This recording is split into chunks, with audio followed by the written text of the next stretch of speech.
Yeah, so I'll share the screen. I'll take us to the spot. And page 105. Where is it? Where is it? 105. Here we go. Okay. So this is interesting. We started getting into the time part. Where did I want to read? Here we go. I'll start it. Oh, come on, for fuck's sake. Who's this one now?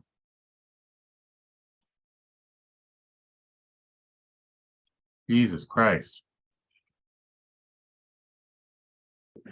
I am not accepting anyone I don't know. Sorry. Okay. I think we know Dan. Do we know Dan? Does anyone know Dan?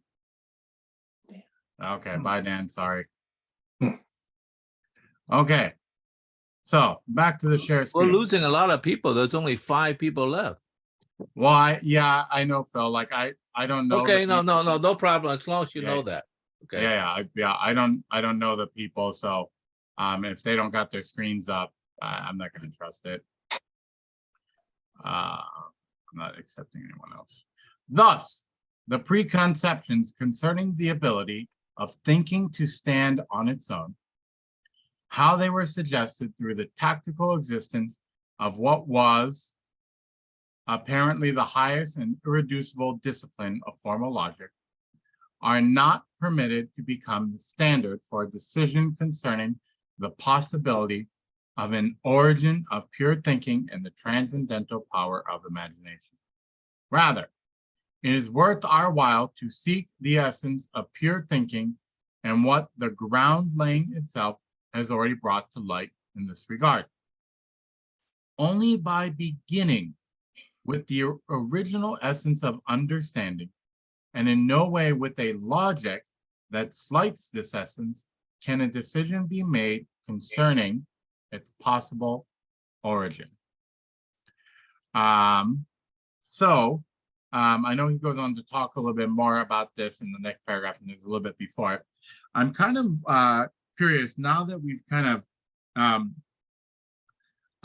gotten into the part that's looking more at time, what do we get a sense that he means by the original essence of understanding? Is he just talking about grounding this in imagination? And I'm still a little bit vague on if he does mean that with the original essence of understanding. I am still kind of vague about what exactly he means by that. Yeah, go for it, James. Yeah, the only thing I know by original is that's the idea of Locke and Kant about this that there's it's the idea of Locke that there's 2 original sides of understanding. There's in the version by Locke, it's the sensible on the one side, and then the mind of the world of ideas on the other side.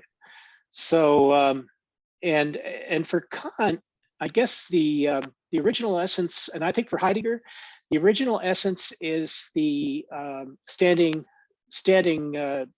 next to the standing opposed to the Gegenstand of objective ontology. So that might be what Heidegger's referring to, the kind of pulling out of the objective, or turning towards the objective, pulling out on an ontological perspective. So I think that's what he means by the original essence of understanding here. Does this have anything to do with what comes at the end when he says the I is the vehicle of the categories, to the extent that in its preliminary self-orienting toward, it brings them along to a point from which, as represented regulative unities, they can unify? Is this self-orienting toward what you're talking about? Well, that's the subjective side. In other words, when we're looking at the categories, we're looking at subjective inference that comes from reason, and the self-orienting toward is preliminary self-orienting toward is the development of the categories in the mind. So and the regulative represented regulative unities that they can unify. So but the represented regulated unities, I guess, would be the schemata. In other words, we're able to actually project ontologies of being. So that's kind, and he says that, of course, just above. He says in these pure unities or categories, already it means I think substance, I think causality, I think, you know, all the categories. So and the I is the vehicle. We're it's the subjective is driving it.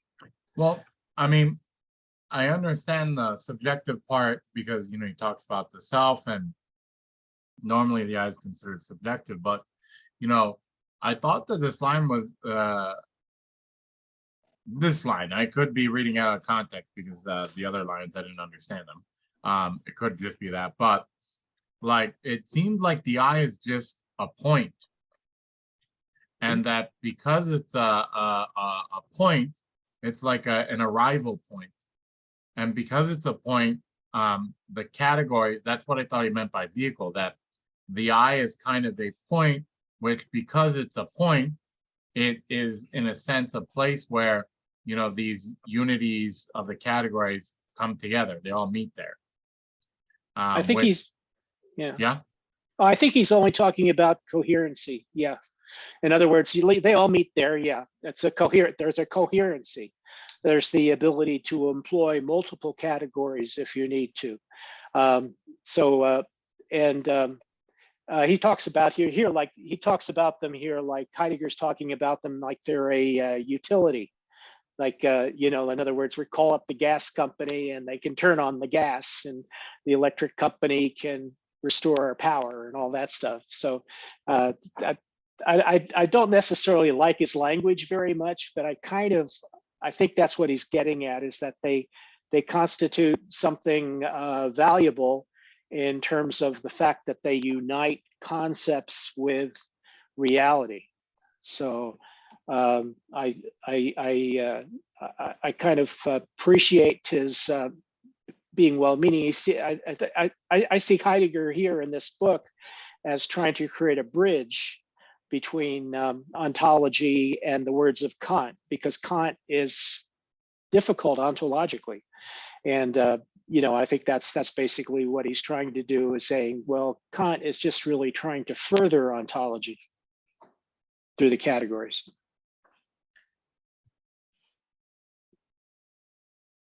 So then taking that sentence and then linking up the next one, as a result, the pure understanding is a preforming of the horizon of unity, which represents from out of itself. It is a representing, forming spontaneity, the occurrence of which lies in the transcendental schematism. Kant expressly calls this the procedure of understanding with these schemata, and he speaks of the schematism of understanding. So this part in particular here at the beginning, the pure understanding is a preforming of the horizon of unity, which represents from out of itself. So the pure understanding is a preforming of the horizon of unity.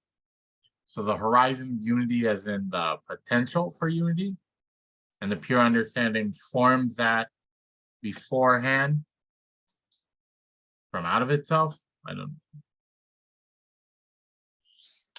Well, it's I've got the formal in Kant, I have a quote written down for the procedure of understanding with these schemata. It's which is the one that Heidegger puts in the footnote. Let us call this formal and pure condition of sensibility, to which the concept of understanding is restricted in its use, the schema of this concept of understanding, and let us call the understanding's procedure with these schemata the schematism of pure understanding. So those are Kant's words in full. And then in terms of the schematism of understanding, I got these are the schematism regarding appearances in their mere form. It's a secret art residing in the depths of the human soul. Oh, this is a quote, I'm sorry. This schematism of our understanding, i.e., its schematism regarding appearances in their mere form, is a secret art residing in the depths of the human soul, an art whose true stratagems we shall hardly ever divine from nature and lay bare before ourselves. So once again, Kant is here referring to using strategy to, even though reality or nature doesn't actually show us what the strategy should be, we're capable of developing the secret art of understanding. So I think that's that's the homework that Heidegger gives, to find out from Kant. And in this case, I think the quotes are very apt. So the secret of the transcendental schematism is that we develop a strategy regarding appearances. And that is, of course, ontology, to go from just simple rules of logic into kind of like a in-depth understanding of reason and understanding. Thank you.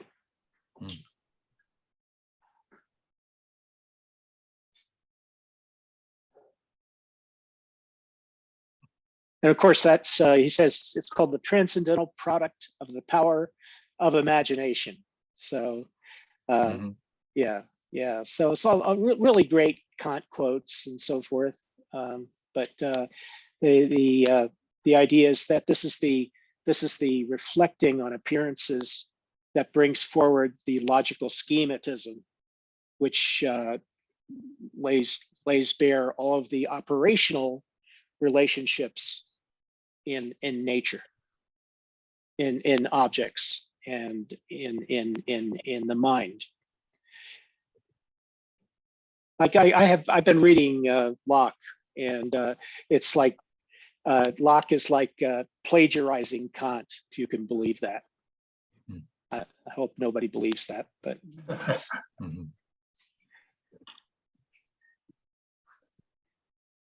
So this idea, I mean, there's, yeah, go for it, Phil. Yes, so it seems to suggest that imagination precedes, well, I don't want to say mind, because mind also contains logic, precedes logic. So in some sense, imagination already has, in a sense, a what? Pre-forming horizontal unity. In other words, it already has a structure, well, not a structure, but an intonation of what it's going to be. And it is up to the formal logic or thought or mind or reason, reason is the right way to say it, reason to then further give it the structure for understanding to understand. Yesterday I was in another meeting. Actually, Nick brought up this issue, but he left before I had a chance to sort of like put my bit in. And we were thinking about the same issue about pure understanding, and in a sense, the relationship to that, to the datum. And I asked, like, at what point does, let's say, the incoming information in relationship, I was thinking of Kepler, of the data points, the dot plot, because Kepler did not understand that, in a sense, that the planets moved in a elliptical orbit, because the previous concept was that it would move in a circular orbit. But he did plot it, and I said, at what point did his plot became a sort of how should I say, this sort of pure synthetic a priori, right? Because that's at some point you said, oh, that's a ellipse, not a circle. And I asked, like, what happens if he plotted the whole thing? He never made that conclusion, but he just sort of made a kind of drawing. Well, not even a drawing. He just like put the plot, and it was very obvious it was a ellipse. And he showed it to me, and I said, oh, that's an ellipse. Did he discover the elliptical movement of the planets, or did I discover it, even though he plotted all the thing, and though it was already there in a sense, but he didn't recognize it? And I said, oh, that's an ellipse. I mean, am I going to like write the article and said it's an elliptical orbit? But I'll give a little hint of credit to Kepler, because he did plot it. I mean, who owns that concept? So I think that's what it's talking about, the relationship of imagination in relationship to the a reason, giving it the formal structure. That's James? it. Yeah, James? I just wanted to mention what I didn't think of before, is that first sentence: the pure understanding is a preforming of the horizon of unity, which represents from out of itself. So the pure understanding is a kind of is the coherence of ideas in the mind, which represents the horizon of unity of ourselves, the horizon of unity of ourselves that represents, or is a representing of the world from out of itself. So it represents the world. The pure understanding represents the world from out of itself as a and here as horizon of unity, which it's even forming spontaneously, or spontaneity, this transcendence, this kind of set of procedure for understanding. So that's a cool idea. The idea that the pure understanding is representing from out of itself. In other words, there's nothing in the understanding of ideas that's sort of coming from reality to us. It's all purely from us. Thanks.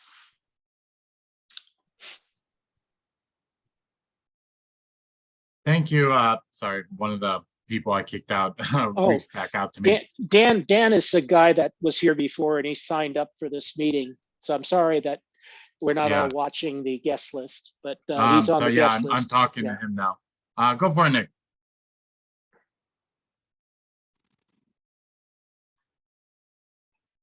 Nick, you're muted. Sorry about that.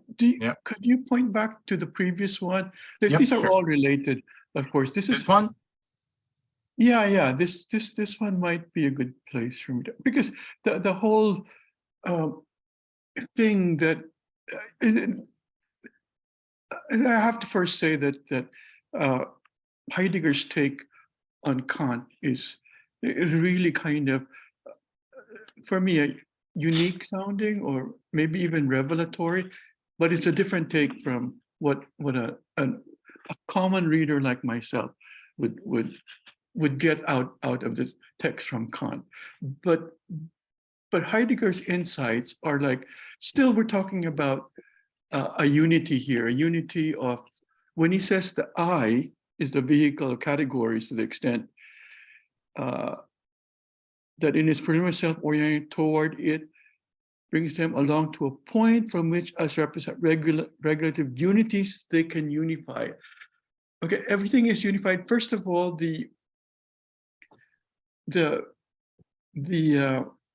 perception that we're getting, there are two faculties that are in the play mostly, main play, the intuition and the understanding. And I think the Heidegger points out the imagination as just as important as a third thing. And there's a little bit of a ambiguity about the imagination. The imagination at one point is supposed to be part of the intuition, lives in the intuition, but there are also some versions of it where it graduates into the understanding. So that, but for Heidegger, this imagination is the spontaneity that may be bringing everything into a unity. So our perceptions are coming in as what he calls manifolds. Those have to be unified so that they represent one object outside. But in addition, it also makes the unification, that unification also creates the I, that all these things that are being felt are felt by one I, one self-consciousness. That is also being performed by the intuition and the understanding. So the I is the vehicle. I read that as the apperceptive I that's being created. And because he's talking here about understanding, which has the categories, he's saying that the I, it's not just the I. When you say I think, there's the I think, the category. I think substance. Substance is a category. I think causality. Causality is a category. So he's putting it all together here and explaining you can't, it's just not, when you say I think, there's never just a pure I think. It's I think, then a category is being applied to that object that you're referring to. So that on the next page where you have highlighted, I think he's just saying that this horizon, pretty much the categories are being applied to the things out there as you perceive the representation. That the categories are applying, oh, there's causality happening here, or there's a substance is in my representation. But again, the underscoring thing from Heidegger that's underlined here is these are all parts of the power of imagination as well. It's not just pure thinking or pure understanding. The imagination comes into play and kicks in and does a lot of the heavy lifting to create this unity. That is so far is how I interpret what he's saying, although I don't have full confidence in that as usual, because it's just the way Heidegger expresses himself and tries to dig in deeper than the text. Okay, thank you, Nick. Brent? Yes, I think that at this point, critics of Kant and critics of Heidegger would say that both of them are presupposing the very thing they are looking for. And, you know, that would be the basis of their criticism. But I think that Heidegger would say that, no, that is the existential force structure of Dasein itself. Whereas Kant would say that is the pre-forming of the horizon, the horizons of unity. You know, the idea that Kant, and I don't agree with the critics, I think that that especially Heidegger, especially Kant makes a major breakthrough in ontology here and in transcendence. So I wouldn't really pay that much attention to the critics, but they do say that both of them are presupposing the very thing they are looking for, and that which comes first, the unity, or which comes first, the concept or the intuition, and then it just leads to a vicious circle, this interplay between them, and this vicious circle doesn't get us anywhere. Now Heidegger would say to that we don't want to get anywhere. We would like only for once to get to where we are already, and that in order to come to terms with our place in the world, this presupposing is necessary, and that's really just my point right there.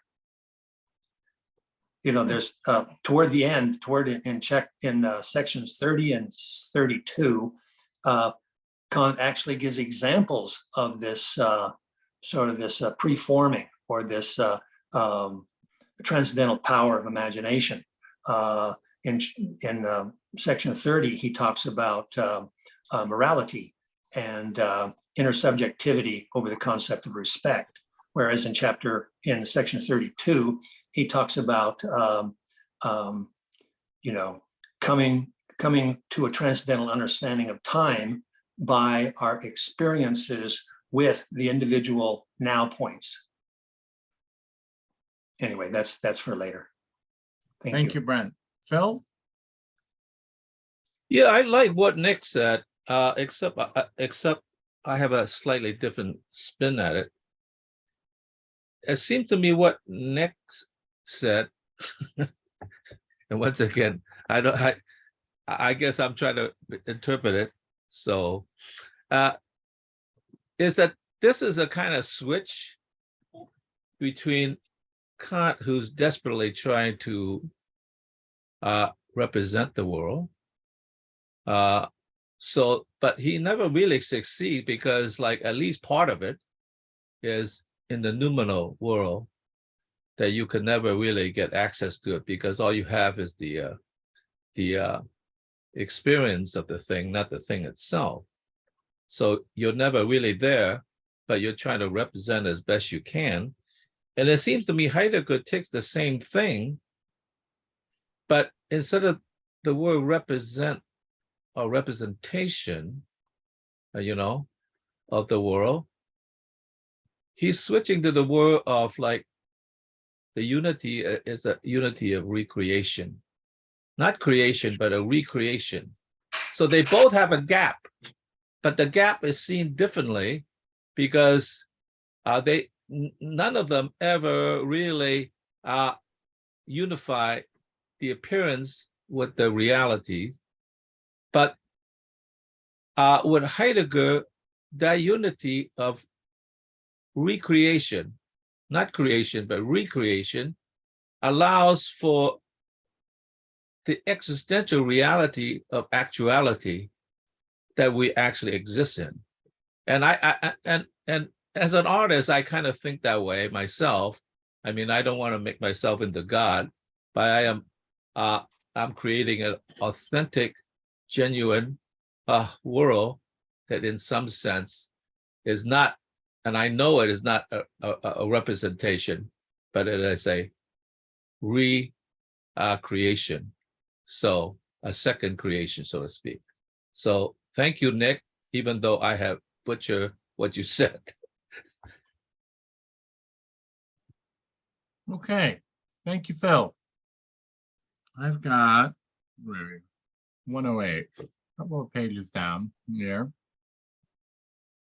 Can I just say something? Yes, you can, Nick, go for it.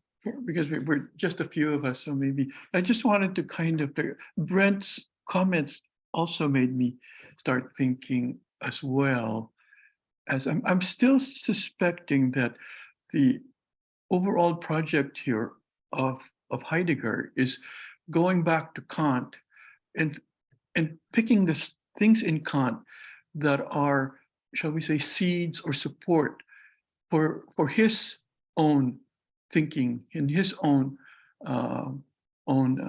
agenda or view of things, as he does in the Being and Time. And time he's trying to extract from Kant here the importance of time, that somehow Kant can be shall be an ally or supportive of Heidegger's own conclusions about time being the essential thing. And these are just maybe things that are coming along the way. But in so doing, when he parses Kant in this way, when he analyzes and does all these hermeneutic stuff, he's uncovering stuff that we ordinary readers don't know, don't see right away, because he's looking at the A version and the B version and is seeing the changes that occurred and how Heidegger changed his mind on things. But not only that, he's going to other works of Kant as well to see the development of thinking and why he possibly Kant changed his mind in order to come up with a better, more cohesive idea, an idea that somehow I think also supports where Heidegger is heading or has done in Being and Time. That's why he's doing this particular project. That's why this particular is part of the Being and Time as planned. I mean, it was originally for it. Anyway, I just wanted to kind of put that in as a side comment. Thank you, Nick. Okay, page 108. But now it has come out as the fundamental character of the unity of transcendental apperception that, constantly unifying in advance, it is opposed to everything random. Hence, in the representing self-turning toward, only this being in opposition and no other is taken up. The free formative projecting of the affinity is in itself a representing, submitting to it, which takes things in stride. The rules, which are represented in the understanding as the faculty of rules, are not grasped as something at hand in consciousness. Rather, the rules binding together, synthesis, are represented precisely as binding in their character as binding together. If something such as a ruling rule is only there in the letting be ruled, which takes things in stride, then the idea as representation of the rule can only be represented in the matter of something which takes things in stride.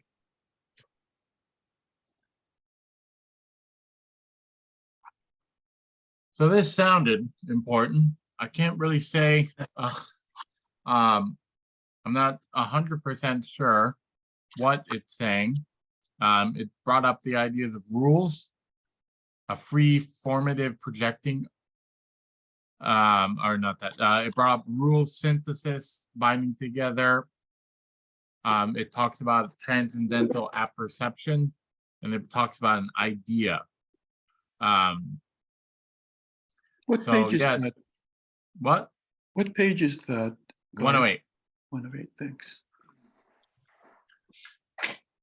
Everyone have any thoughts on this section? I'm not really sure what question to ask for it, but yeah, go for it, James. Well, it's kind of strange. The language is kind of like far side. It is it's basically the idea of finite intuiting as a taking in stride. So we're talking about the essence of transcendental apperception, because he says that. Or no, actually, he's starting with the idea of the intuitive character of pure thinking, which is the finite intuiting as a straight taking in stride of what gives itself. Okay, so that's the just pretty much straight up finite understanding of objects, and what and the so the basics of thinking. And but then there's this idea of there's this idea of thinking, constantly unifying in advance. So in other words, we have to, as opposed to everything random. So there's this idea of always trying to get the understanding right regarding whatever we're thinking about. In the self turning towards, which happens with beings, the representing self turning toward, but the yeah. So there's this the being in opposition. Only the being in opposition, no other is taken up. So in other words, there's this idea of concentration. We're talking about in this representing self-turning toward is the operation of the mind toward phenomena. The free formative projecting of the affinity is representing submitting to it, which takes things in stride. So once again, yeah, I'm not sure about the word in affinity, but it is a free formative projecting of an affinity. So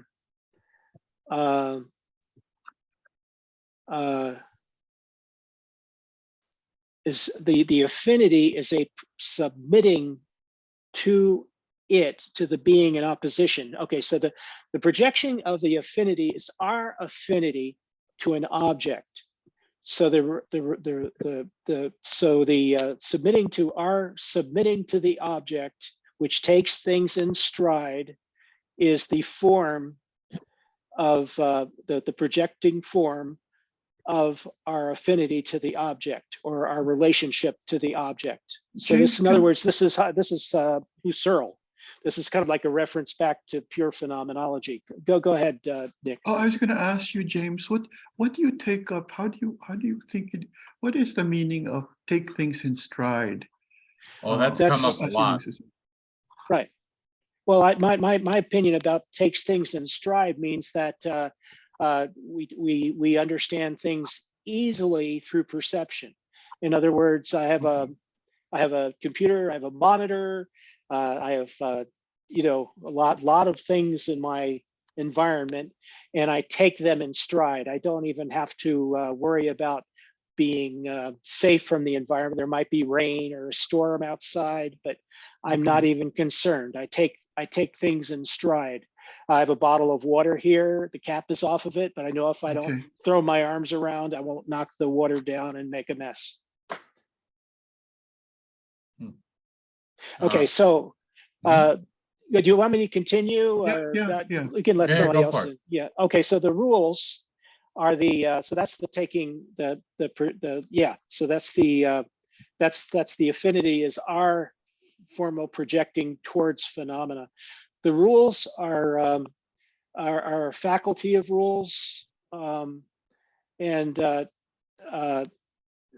yeah. So to the understanding, the rules are a faculty of rules. In other words, the understanding kind of understands rules, and that's how they're represented in the understanding, and not something. The understanding sees the rules at hand.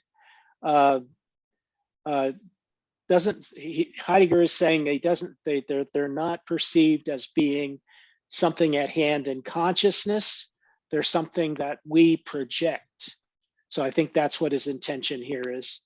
And then because the rules are something that we project, or something that we own, but not something at hand, something rather not at hand. Rather, the rules of binding together, synthesis are are represented precisely as binding in their character, and their character is binding together. So the the rules of synthesis, which is the point of Kant, that the binding together of the manifold of sensations in the understanding are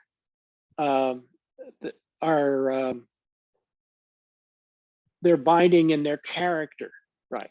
Okay.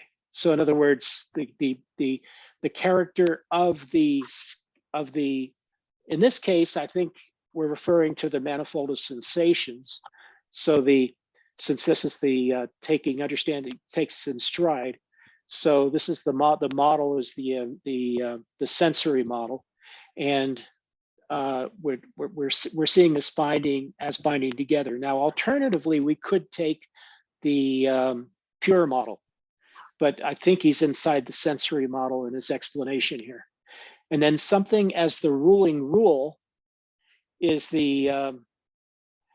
only there in the letting be ruled, which takes things in stride. So if it is that way, then in other words, if it's the idea of a rule that is something that only has authority because it works, letting be ruled, they're in the letting be ruled, which takes things in stride. So and then the idea, so I'm kind of lost as to what that rule exactly would be, but then the idea as representation of the rule.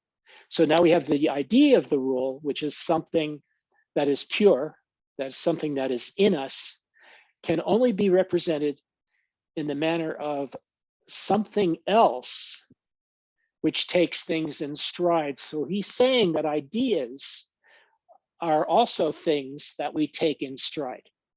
I think that's his meaning. And it's a very difficult paragraph, Yeah. but that's kind of like where I'm going is that he's going from the transcendental apperception and their unity of transcendental apperception, which means that we take things and ideas in the same way. We have the same schemata that apply to both, and so now we can now take an idea in the same manner that we take objects of perception. Thank you, James. Phil? Yeah, if you think this is difficult to understand for you, it's more difficult, I think, for me. But nonetheless, I see it. I don't even know if I should say I see it slightly differently. It seems to me the secret to this might be locked in just exactly what is the relationship between analytic a priori and synthetic a priori. Because it seems to me Kant is probably saying that the analytic a priori is abstract, and so therefore it is not really, in a sense, integrated in the world of apperception, but it has its own internal structure. But that structure is a kind of a sort of like foundational structure to the synthetic a priori. But the synthetic or a priori takes it differently, because it is the concept that integrates itself with the apperception.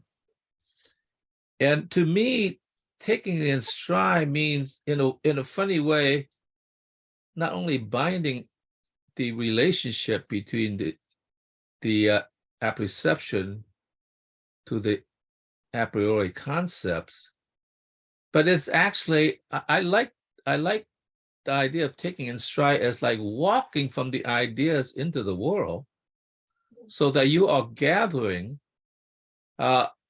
these apperceptions and, in a sense, casting it into the a priori, which is that's the synthesis. But that synthesis is in some ways sort of like beholding to the analytic a priori, which is embedded in the synthetic a priori.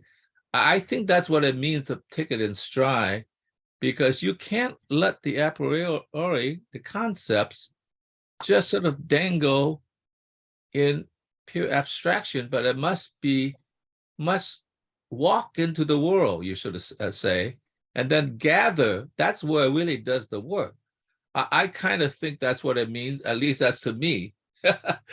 But nonetheless, I think if we could actually break down exactly what is the relationship between the synthetic a priori and the analytic a priori, we might get a hint at exactly how that structure is constructed. So that's all I have to say. I know it sounds confusing, but it certainly is to me. So thank you. Go for it, Brent. Yeah, I see the term or the phrase taking things in stride in a dual sense, which kind of fits in with the transcendental power of imagination. On one hand, taking things in stride is dealing with them in an everyday way, sort of like what Heidegger meant when he talked about concernful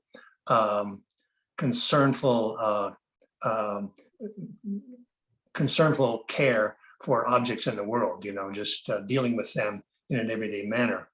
But the other aspect of taking things in stride is where we say, for instance, we might say, last year I had some real problems, but I was able to take them in stride.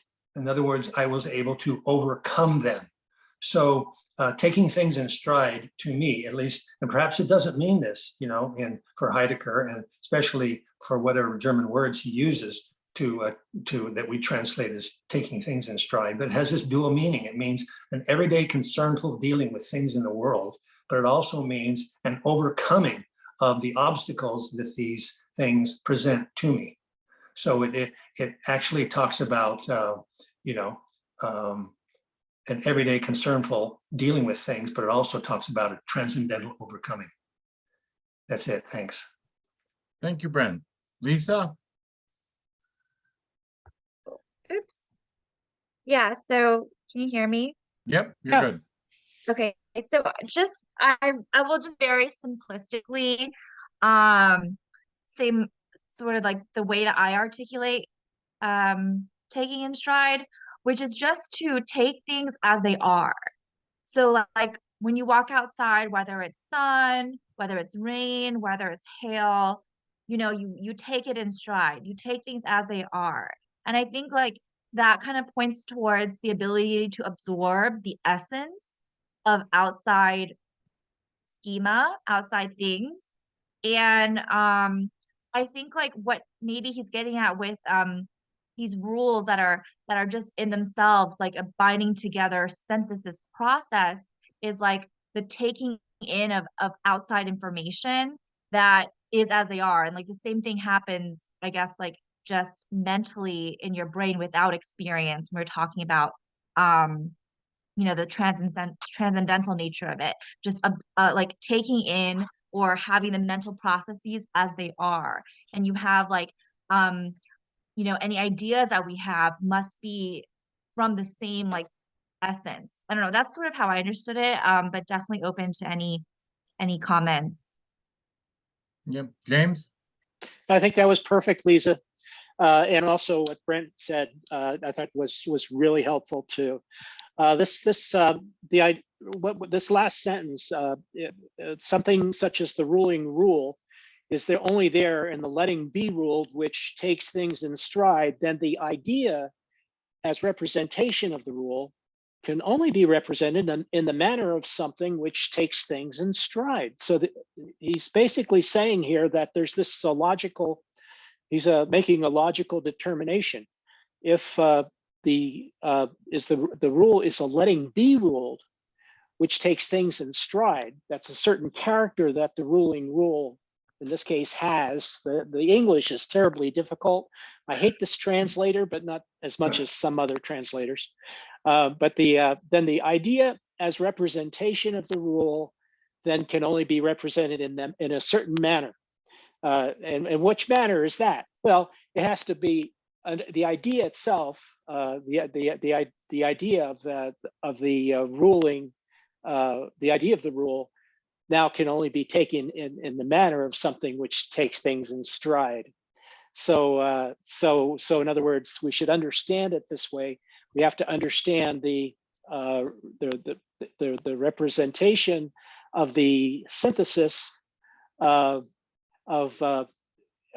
binding in binding as binding together as a kind of understanding of a thing or a idea which takes things in stride. So we have to understand the idea in the same way that we understand the things in the world, which Lisa was just talking about.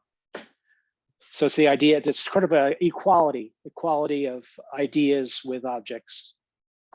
Okay, Nick.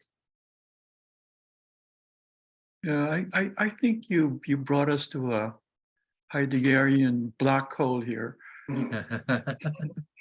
I think like real black holes, this paragraph should be avoided. It looks to be dangerous for our health. I think let's. Hopefully, it's not essential. We can just move on. This is just totally undecipherable for, I think, for ordinary humans. Or you have to be a Heidegger scholar. I think you can, Bill? Anyway.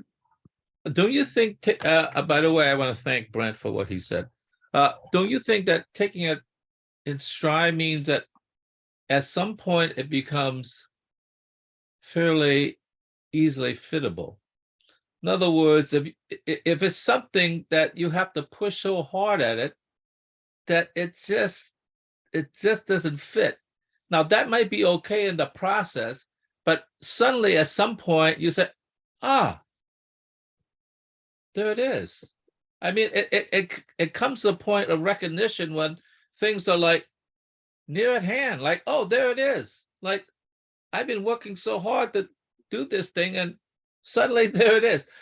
It must mean that you can't rest on the discomfort forever. At some point, it come to be sort of like easy at hand in some way. So it must have that meaning, recognition. That's Okay. it. Yeah. Thanks for everyone's stab at it. Speaking of law, what page?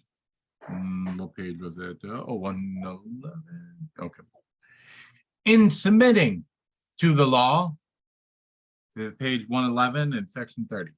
I submit myself as pure reason. In this submitting to myself, I elevate myself to myself as the free creature which determines itself. This peculiar submitting, self-elevating of itself to itself manifests the I in its dignity. Negatively stated, in respect before the law, which as a free creature I give to myself, I cannot despise myself. Hence, respect is the manner of the being itself of the I, on the grounds of which it does not throw away the hero in its soul. Oh, you. Respect is the manner of the self's being responsible face to face with itself. It is authentic being itself. The submitting, self-projecting onto the entire basic possibility of what authentically exists, which the law gives, is the essence of acting, being itself of practical reason. So this is a section talking about the moral law. Yeah.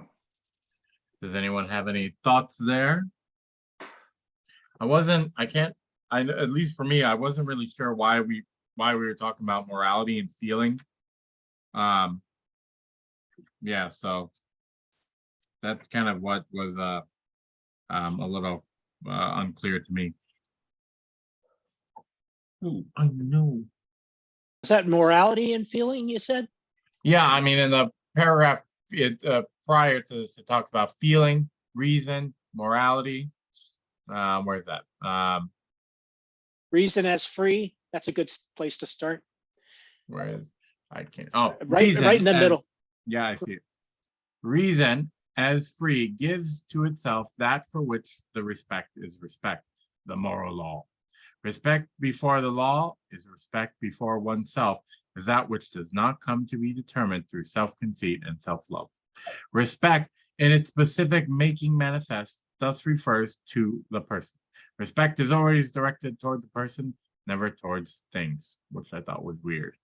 But yeah, I was kind of just curious in general why like some type of moral aspect is coming up here, like, and towards the end of today's reading, we start getting into temporality. So I was just curious why that was popping up and what people thought. Brent.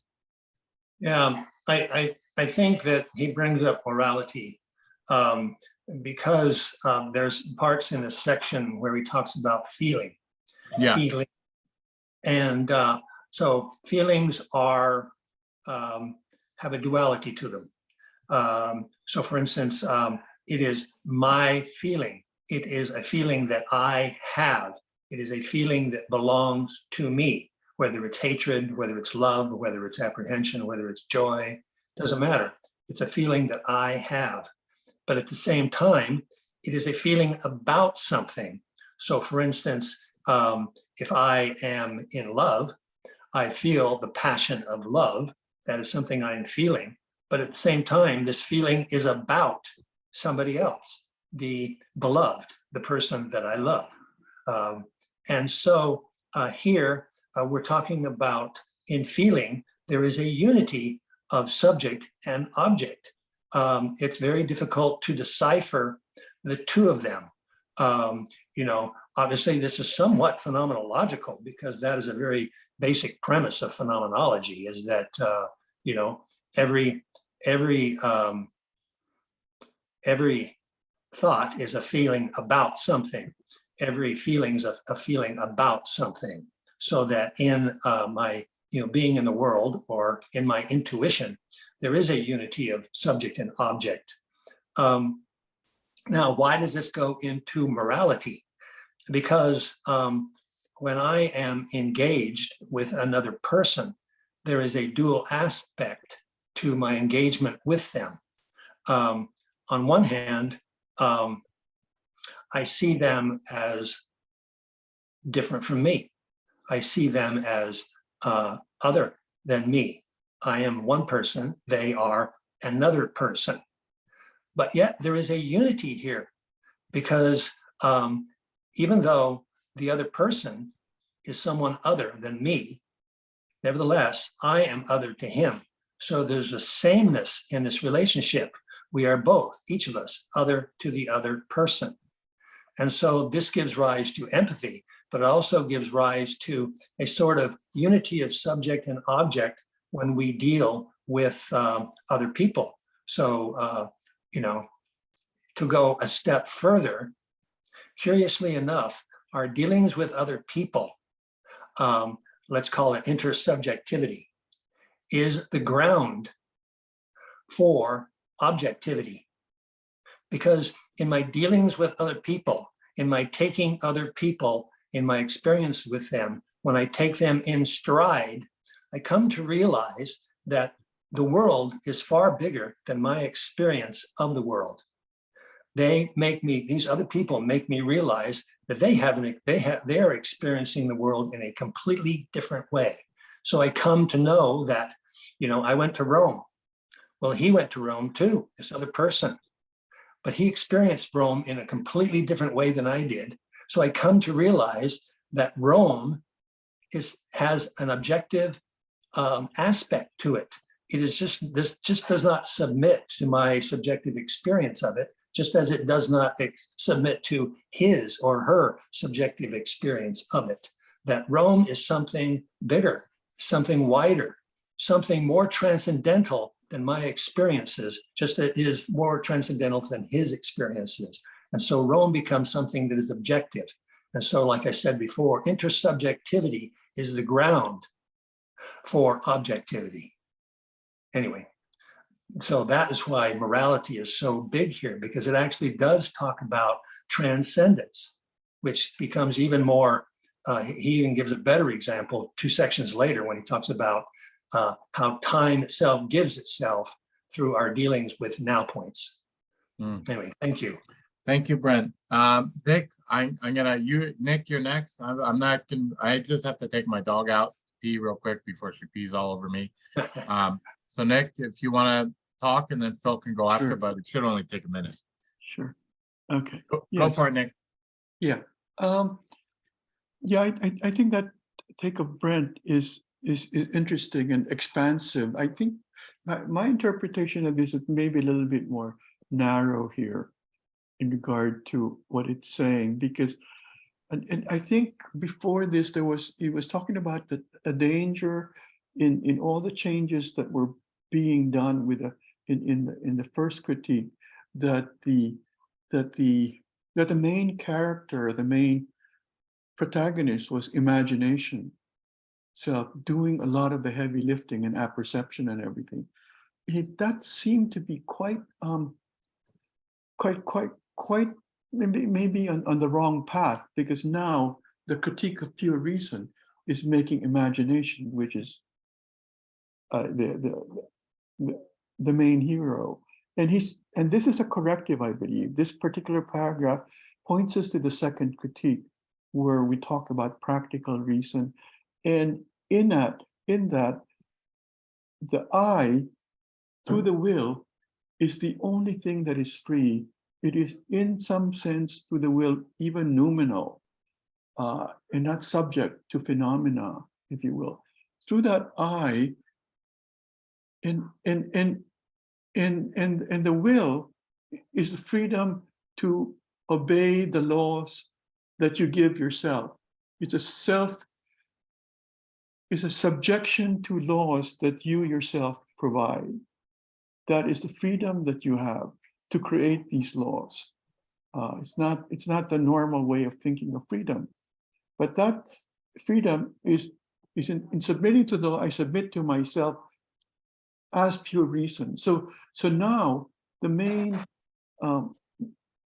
faculty behind all this is reason now, no longer the imagination or so forth, but reason plays that the major role.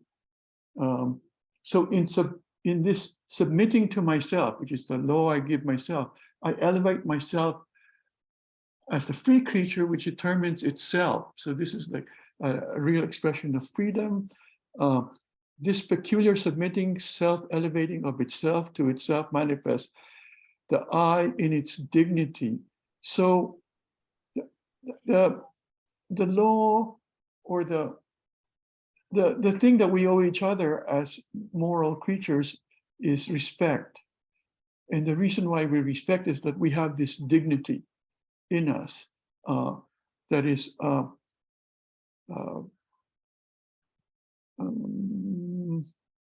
I forget now exactly how to relate that dignity, but it might have something to do with us being having free will.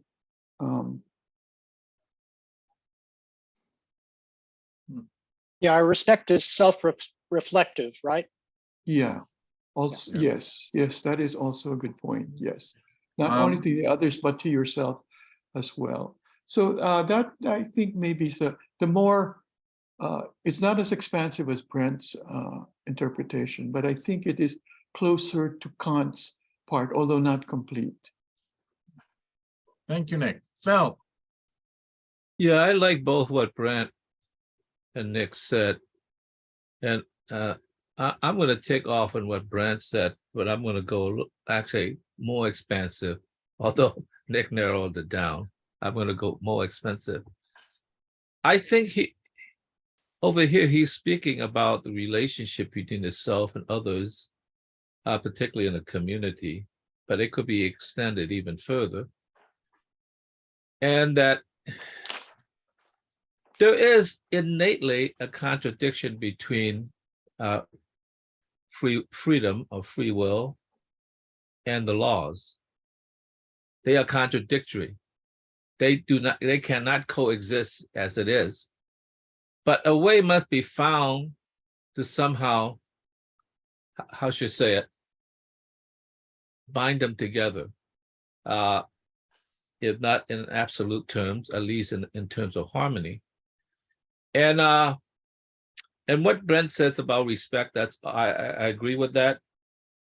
But it almost seems like when you're involved in a community, whatever community you're in, a group such as we have here or a society, there's always an entanglement between the self and others. And once you become entangled, the self actually spreads out. So in some sense, there's a degree in which you lose yourself because yourself is now embedded with others within the structure of the community. In that entanglement is where it requires respect. And that respect is the thing that, in a sense, allows the laws to govern the relationships. So goes back to the law. So therefore, you overcome the how should I say, the contradiction between freedom, which now is not absolute because it's entangled, and the laws, which is like it is easily accepted because it's sort of like a mutual respect that's reflected in each other. Now you could even extend this further because when you expand it into nature, there's also a respect for nature as well. So, but it applies more to morality and relationship to the community, and that is a part that, in some sense, that goes beyond the mechanical operations of the universe. So, in some sense, so I think this is important because that's the thing that's needed to bind this other aspect that has to do with relationships with otherness in a way. So I'll leave it there. James? Yeah, I think this is interesting because it's such a change of pace Mhm. in the book. That's going to the practical reason. The respect is a feeling. So he's talking. If we go back to the paragraph before about feeling, yeah. So and when you have a feeling, the I is manifest. So that's his point here, is to make the I manifest and talk about respect and the respect for the law. And and it becomes a making manifest of self as acting self.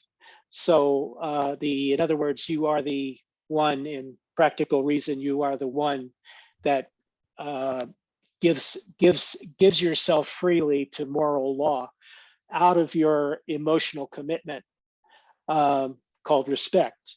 So and then respect before the law is respect before oneself as the self, which does not come to be determined through self-conceit and and self-love. So that's pretty much like a synopsis of the critique of, the analytic of the critique of practical reason. So the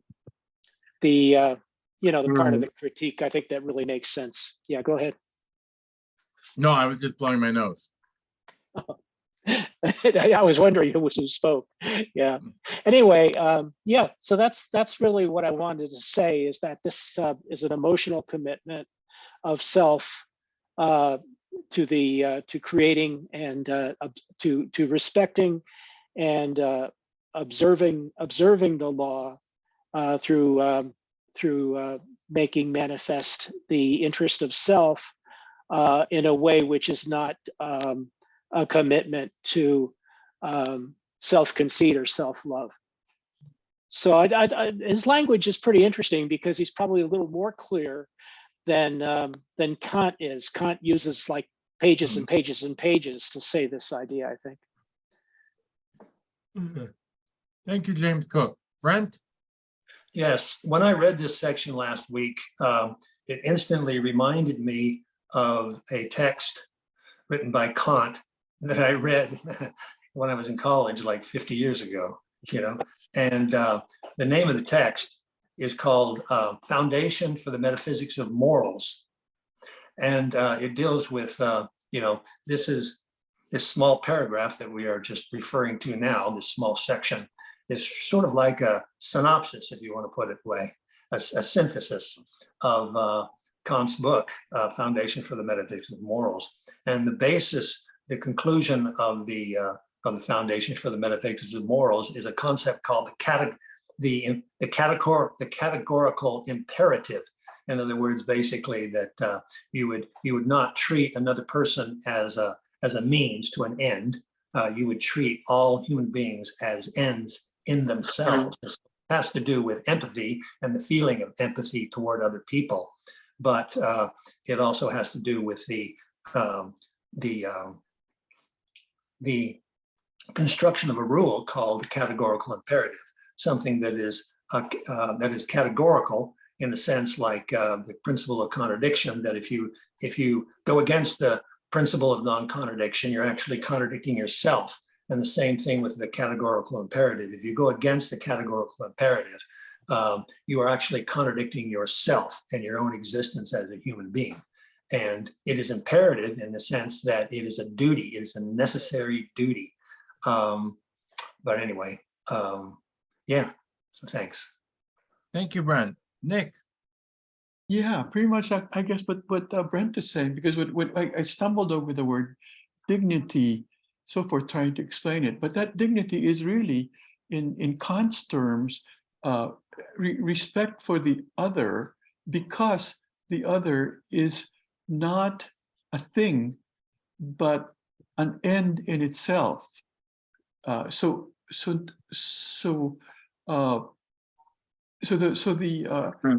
person is never to be used as a means, but only as an end. And that creates this community that I think Phil and the others have been talking about. And the way that Kant describes it, we are a community of a kingdom of ends. And in that way, respect and dignity is shown to each other. Thank you, Nick. Phil. Yeah, I'm saying the same thing, but I want to underscore the slight difference that I'm making, is that when you're in the community, is not only respect for the other and a dignity to yourself, but you are actually spread out into the community. Now, I don't do this enough myself, so I blame myself for it. In other words, in some sense, yourself, whatever the self is spread into the community. So the fact that you actually find yourself in the other is no longer just the other. I mean, they are the other. That's why there's a kind of a dual relationship. You are in the other. And so you respect them because you respect yourself, because you are actually there. And so this has a kind of a existential physical condition as well as a conceptual condition. That's the difference that I want to stress slightly, although I don't obey it myself enough. I should. Thank you, Phil. Okay, this might be the last section for tonight. We'll see. Hop into 31. This original, essential constitution of humankind, rooted in the transcendental power of imagination, is the unknown to which Kant must have looked if he spoke of the root unknown to us. For the unknown is not that of which we simply know nothing. Rather, it is what pushes against us as something disquieting in what is known. And yet, Kant did not carry through with the more original interpretation of the transcendental power of imagination. Indeed, he did not even make the attempt in spite of the clear initial sketching out of such an analytic, which he himself recognized for the first time. On the contrary, Kant shrank back from this unknown root. I think this is one of my favorite lines that I've read in Heidegger's far, that where is it down? Is the unknown into which Kant must have looked if he spoke of the root unknown to us. For the unknown is not that of which we simply know nothing. Rather, it is what pushes against us as something disquieting in what is known. I love that line. That's a good line. What So page yeah. is that? Oh, this is, sorry, this is page 112. 112, thank you. So, kind of curious, how does the power of imagination connect to whatever is the unknown? What is the unknown? So Yeah. the unknown, yeah. So I think the unknown is like anything that we don't know. He's probably talking about he's talking about the world of ideas, the logic of transcendentally perception, the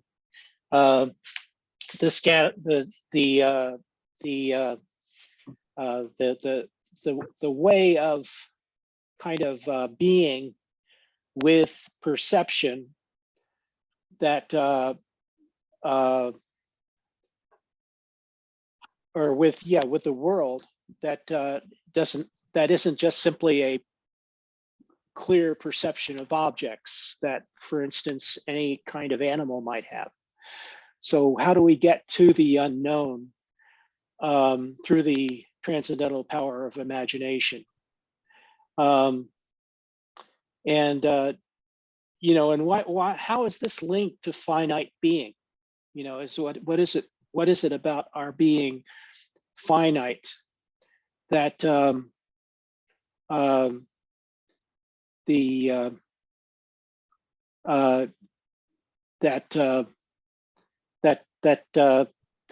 allows us to do this? And then the rest of this this can't shrink back from this unknown root.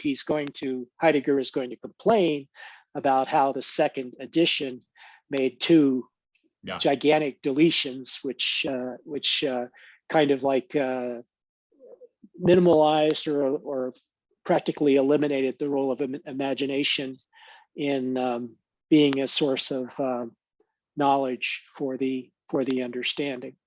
So and more or less matching the original perception of the original analysis by Hume.